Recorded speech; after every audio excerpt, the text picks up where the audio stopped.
La crise sanitaire que nous vivons actuellement implique une utilisation accrue du numérique. Pour que cette modification momentanée de nos pratiques ne détériore ni la qualité de vos diplômes ni nos relations humaines, la Sorbonne Nouvelle s'engage pour soutenir une utilisation vertueuse du numérique. Regardez cette vidéo sur la fraude, puis celle sur les bonnes pratiques numériques, passez le quiz et recevez votre feu vert pour suivre des cours et passer des examens à distance. Pour limiter le nombre d'étudiants présents en même temps sur le campus, vos enseignants ont choisi un des 5 modes d'enseignement alternatifs présentés sur ce schéma. Cela implique qu'une partie de l'enseignement s'appuie sur le numérique, mais aussi une partie des évaluations qui n'auront pas lieu en classe. Il est plus facile de frauder lors d'une évaluation à distance, mais la fraude numérique est aussi grave que la fraude en présentiel. Cela mérite qu'on s'y attarde, qu'on apprenne à la reconnaître et qu'on connaisse les sanctions encourues. L'honnêteté académique relève de la double responsabilité des enseignants et des étudiants. En effet, vos enseignants ont été formés à créer des évaluations pour lesquelles vous n'aurez pas intérêt à frauder ou pour lesquelles il sera difficile de frauder. Mais il n'y a pas d'honnêteté académique sans la participation et l'adhésion des étudiants. Notre objectif est commun, délivrer ou obtenir un diplôme qui ait de la valeur. Quel poids aurait un diplôme obtenu dans un contexte de fraude généralisée ? Car si vous fraudez, pourquoi les autres ne frauderaient-ils pas ? Voudriez-vous qu'un futur employeur dise de votre diplôme « c'est une licence Covid ». Du point de vue juridique, il n'existe pas différentes catégories de fraude. La fraude, c'est la fraude, qu'elle soit numérique ou non. Dans les minutes qui vont suivre, nous allons cependant décrire différentes pratiques, car nombreux sont les étudiants qui n'ont pas une vision claire de ce qui est autorisé et de ce qui ne l'est pas. Les 3 pratiques les plus souvent sanctionnées sont le plagiat, la fraude à la collaboration et la fraude à la personne.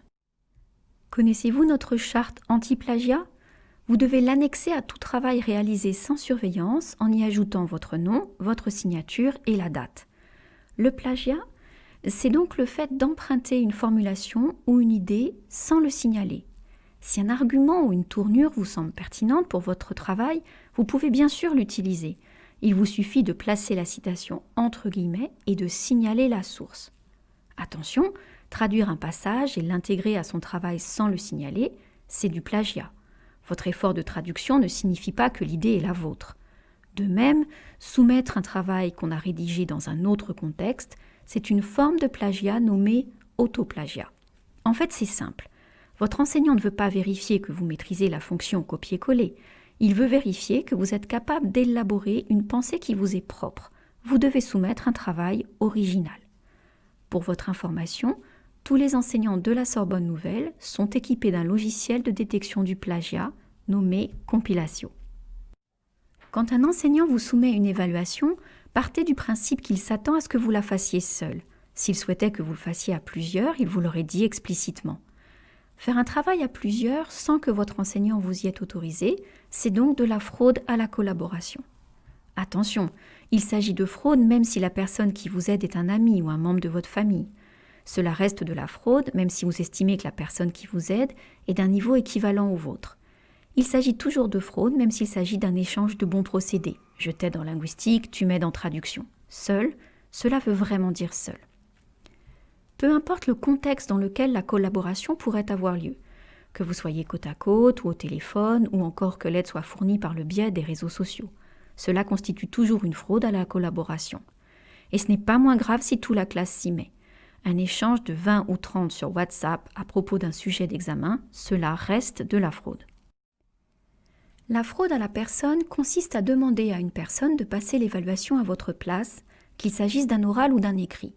Contrairement au plagiat ou à la fraude à la collaboration, la fraude à la personne n'est pas une fraude qu'on commet sans en avoir conscience, parce qu'on ne se rendrait pas compte de la gravité des faits. Sachez que les 2 personnes sont sanctionnées, celle qui aurait dû passer l'évaluation et celle qui a passé l'évaluation à sa place. Votre enseignant veut vérifier que vous et personne d'autre avez acquis les compétences nécessaires à la validation de votre UE. Attention, il y a fraude à la personne, que vous connaissiez la personne qui ferait l'évaluation à votre place ou que vous l'ayez trouvée sur un site de mise en relation. Peu importe que vous la payiez d'une manière ou d'une autre ou pas, cela reste une fraude à la personne. Pour éviter cela, vos enseignants peuvent vous demander de présenter une pièce d'identité devant la webcam en début d'épreuve Ils peuvent aussi pratiquer un oral de contrôle. Cela veut dire qu'en cas de doute sur l'auteur d'un travail, ou encore de manière aléatoire, par tirage au sort, votre enseignant peut vous convoquer à une visio ou à un oral en présence et vous poser des questions sur le travail que vous avez remis. Il verra très vite si vous pouvez justifier vos réponses et prendra les décisions qui s'imposent. Enfin, avec l'accord de la Commission de la formation et de la vie universitaire, les enseignants peuvent demander que l'évaluation à distance se passe sous la surveillance d'un organisme spécialisé.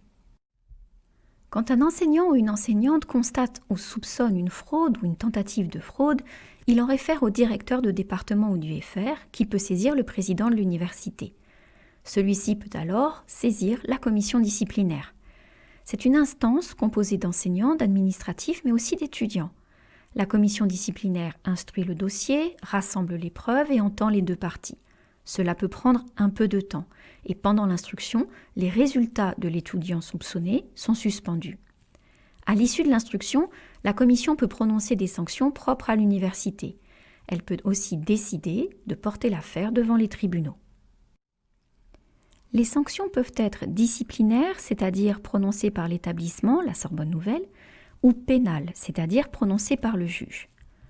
Pour les sanctions disciplinaires, l'université dispose d'une palette de sanctions allant de l'avertissement à l'exclusion définitive de tout établissement public d'enseignement supérieur.